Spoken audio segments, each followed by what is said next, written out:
Hi, I'm Dr. Ramsey. Welcome back to Hot Hormone Summer. Today, I want to share with you the difference between synthetic hormone replacement therapy and bioidentical hormone replacement therapy. So, the first studies done on hormones were on synthetic hormones. We didn't have bioidentical hormones when the original research was all done. For example, estrogen in the form of Premarin, which comes from pregnant mare's urine, pregnant horse's urine. That's what Premarin was made from. That was one of the first estrogens ever used in menopause. There is some bioidentical estrogen in there, but very little. The rest of it is equine estrogens or horse estrogens. Studies on synthetic estrogen are very different than studies done on bioidentical estradiol, which is what we make.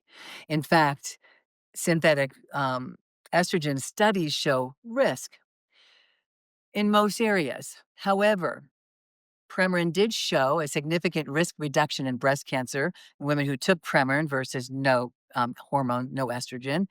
Premarin does show a decrease in heart disease risk compared to women on a placebo. So some studies show benefit with synthetic estrogen, but guess what? Studies on bioidentical estradiol show zero risk. Zero risk in blood clots, zero risks in strokes, and zero risks in heart attacks compared to Premarin, which showed an increased risk for a lot of those. So they're very different outcomes. Synthetic progestin, I can't even say synthetic progesterone because they're so different. So progestin is a synthetic progestin, progesterone is the bioidentical progesterone. The same exact hormone works on the same receptor. So if I give, and I will never give a synthetic progestin to a woman, except for in birth controls because it's in there. When it locks into the progesterone receptor, we have different DNA outcomes compared to bioidentical progesterone going into the same receptor, causing different outcomes. So the biggest one I think of is, estrogen improves lipids, estrogen or cholesterol.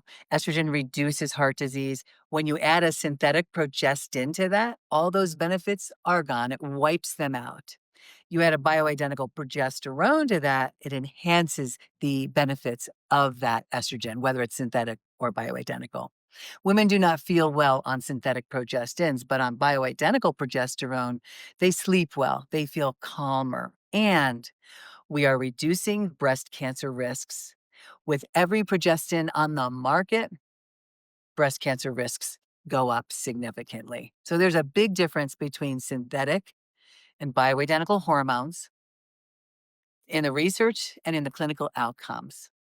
So my suggestion is to, if you're on Premarin or Prempro, which to me is one of the most risky hormones to be on, consider talking to your doctor about bioidentical options. And if you like this topic, if you want to know more about hormones and our health, sign a link below to get updates on when my book, Hormones 101, Treatments Your Doctor Wasn't Trained to Provide, comes out this summer.